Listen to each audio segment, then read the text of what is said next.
Hey, how's it going, everybody? Robin here with Oracle Rising. Thank you so much for joining me today.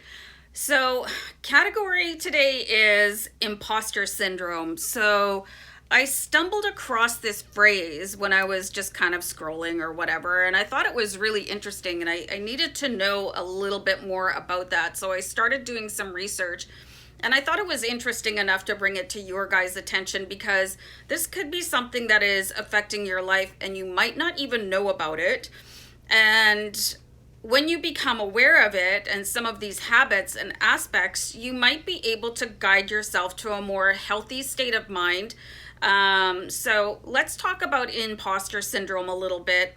I'm probably going to give you examples from my life because that's how I roll, and it might sort of awaken something within you that you're like, oh, okay, yeah, I do that too, and give you a bit of a strategy on how to stop it. Okay, so imposter syndrome, I found the definition is feeling like a complete fraud in your life. And that doesn't mean it has to be your entire life, but aspects of your life. And some of you, it could be your entire life where you're just a hot mess, like thinking that somebody is going to discover you're not as good as everybody else.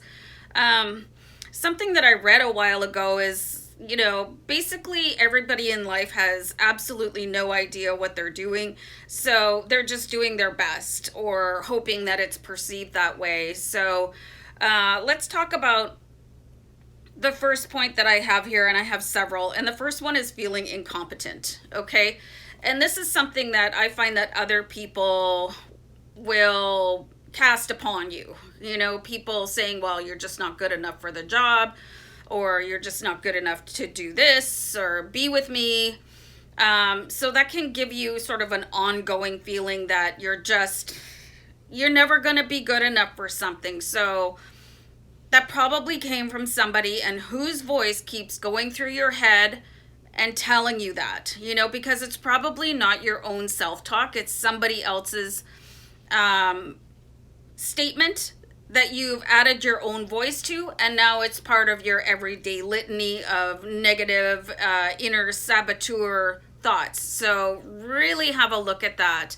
I've worked for a couple people where they were just, the barrage of insults was overwhelming, but like I'm pretty confident in my skills. And if you guys are thinking that you're not good at something, refresh yourself on it, okay? Or start learning, hit the books, watch some how-to videos, and don't let other people back you into a corner of making you feel like you're not good enough. Like, I don't look at things that way. I think there's something to be learned, but you could be telling yourself you're not good enough, but meanwhile, you might just need to relearn something, refresh yourself, take a new course, and tell people that are coming at you, especially yourself, saying, well, you're just not good enough to do this. Please help me understand how to do this properly then. If you're going to come at me with criticism, can you please make it a constructive criticism so that I can improve instead of feeling anxious about this? So really stick up for yourself, especially with that inner saboteur. Okay, so this one, point 2, I find we all do this. Comparing yourself to other people's achievements, which is an impossible task because everybody has their own life path. Everybody has their own journey. Divine and perfect timing is going to play into what everybody achieves at any given moment. You could sit here and compare your life to anybody and make yourself feel like garbage because you're not winning an Academy Award or you're not earning $500 million in revenue every year like some people do. But why would you bother doing that when you could just look at yourself and think, wow, I did such a good job today. I made that little improvement over yesterday, and that's where you need to start, is just sort of challenging yourself to be better than yesterday's version of you, and never mind what everybody else is doing. There's that phrase that says other people's opinion of you is none of your business. So that goes in the reverse too. And when you see super successful people, you might want to congratulate them on it to yourself or whatever, Because if that can happen for other people, it can happen for you. But if you're putting yourself in a position of feeling envious or jealous of it, you're probably not going to be able to attain any sort of level of success because your brain is too busy being sidetracked with second guessing yourself and saying, well, I'm just not good enough for that. Or that feeling of jealousy, man, that's overwhelming. And quite frankly, that has happened to me too. So I might mute somebody on social media, or, unfollow people if it gets too much for me, because all of these things happen to me too, you guys, but I just really try and cope with negative thoughts and feelings as soon as they make themselves known. And I understand that something that triggers me is going to be an opportunity to heal myself and work harder. Okay, so a couple little strategies for you to get around that aspect. So this one I have this one so hard, you guys, of really tough inner dialogue. Okay, man, I can be hard on myself. And I read that, that comes from very challenging parents or teachers or somebody in a position of power over top of you, and their negative input becomes your self-talk as you move into your adulthood. And it really takes a lot of guts and a tough spine to stand up against that and say, nope, I'm not listening to that today. You have to be your own cheerleader. This is where reciting your affirmations and listening to, I listen to Steve Nobel positive affirmations every morning. I listen to Kenneth Suarez as well, and I listen to something called Honest Affirmations. It's quite blunt, but it really gives you that power to stand up against that tough inner dialogue that you inherited from somebody else, okay? And this could be one of the biggest wins you ever give yourself. And this happens for everybody. They get that inner saboteur, that dialogue that challenges you. So you have two choices. You can either crumble under it, or you can say, not today. We're not doing this today, and we're not doing it again tomorrow. There's a technique called cancel, clear, delete, that as soon as you feel a negative thought coming in, whether it's jealousy or something against the way you look, feel, or think, you cancel, clear, delete it, and you think something positive, or twice or three times, or look at your list of affirmations. Do something to sidetrack yourself that is going to be a way bigger positive impact for you than crumbling under that inner dialogue, that really tough, like sarcastic, mean voice that comes in.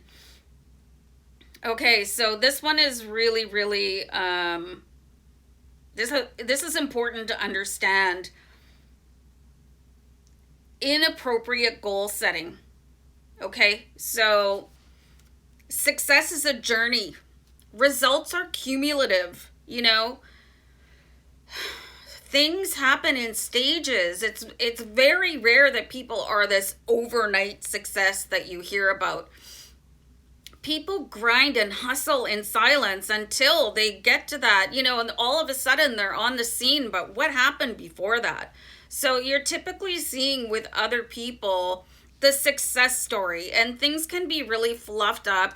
People, like really famous people, have PR reps and, really dolling things up, putting a high gloss finish on things. So if you are setting a goal for yourself, make it achievable, make it in small increments. Look at where you want to be in your life, and then start building little bridges towards it. Like, break it down. What do I have to do today? What can I do the next day? Instead of expecting to fit an entire apple into your mouth, you want to maybe take a small bite of it until the apple is gone. So take small bites at your achievements instead of trying to, and now I have a visual. I would just never dream of trying to stuff an entire apple into my mouth. So you take little bites. or you slice it off, and keep just slicing away at that achievement until you get to it. And remember not to give up because, oh, well, they made it in a year, but it's taking me 3. Okay, that's just your journey. Okay, and again, that comparison to other people is going to make you really feel like, I suck at life, and you don't want to start thinking that about yourself. And the last thing I have here is that you could exist in anxiety. So living in anxiety is taking you out of the present moment of your life, and that is putting you into a situation that you probably haven't even addressed yet. So what's going to happen tomorrow? Or what's going to happen when I have that conversation with somebody? Just really worried about everything. And again, you can do things to sort of assuage that. Immersing yourself in a nice hot bath is a perfect way to reset yourself, especially if you're an empath. Switch that off. Like, what are you so worried about?